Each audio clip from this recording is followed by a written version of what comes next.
አምስት ነጥቦች ኦንላይን ላይ ስሰራ በጣም ያስደስተኝ ነገር አንደኛ ከፈለኩበት ቦታ በፈለኩበት ሰዓት ከመኪና ውስጥ ለምን አይሆንም ሌላ ቦታ ለምን አይሆንም ለምን ከልጄ ሲጫወትልኝ አይሆንም ከቤትም ከውጭም መስራት የምችለው ቢዝነስ ነው ማለት ነው። ሁለተኛው ደግሞ በፈለኩት በራሴ ስኬጁል ማንንም ሰው በዚህ ሰዓት ስሪ በዚህ ሰዓት አትስሪ የሚለኝ ሰው የለም። ራሴ ለራሴ እምሰራው ስለሆነ ማንንም ሰው ስኬጁል ለራሴ አወጣልኝ ራሴው ነኝ ስኬጁል ማውጣው ማለት ነው። ሶስተኛው ደግሞ ለማደግ ከፈለኩኝ ማለት ነው የግድ መጠየቅ የለብኝም። ምን ማድረግ አለብኝ? በራሴ ላይ ስፔንድ አድርጌ መማር አለብኝ። ከተማርኩኝ ደግሞ ማደግ ስላለ ማለት ነው እንጂ አድጋለሁ ብዬ ማንንም ሰው መጠየቅ የለብኝም። አራተኛው ኢንካሜን ማንም ሰው ሊወስንልኝ አይችልም።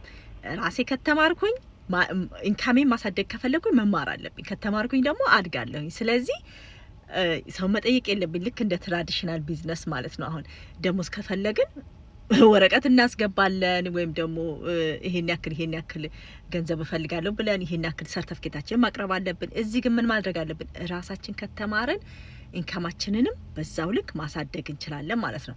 አምስተኛ ደግሞ ከአላርም ነፃ መሆን። እኔ አሁን በጠዋት ነው የምነሳው፣ ግን ማንም ሰው አስገድዶኝ አይደለም ራሴ ስለምፈልገው። እንደውም እስቲ አላርም አድርጉና የተወሰነ ጊዜ ያላርም ራሳችሁ ጭንቅላታችሁ ራሱ ያስነሳችኋል ማለት ነው። ከለመዳችሁ ተነሳላችሁና ያላርም ራሱ የመነሳት ልምድ ይኖራናል። እኔ አሁን ጠዋት የምነሳ ሰው ነኝ፣ የማታ ሰው አይደለሁም።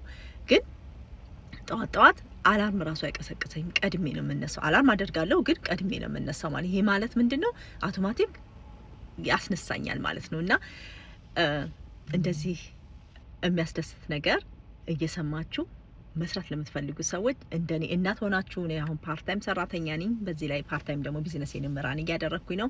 መስራት ለምትፈልጉ ሰዎች እንግዲህ ከታች ዲኤም አድርጉልኝና ነፃ ዌቢናር እንድታገኙ አደርጋችኋለሁኝ። ከዛም በኋላ ደግሞ መስራት የምትፈልጉ ከሆነ ለመስራት ትዘጋጃላችሁ ማለት ነው። መልካም ቀን።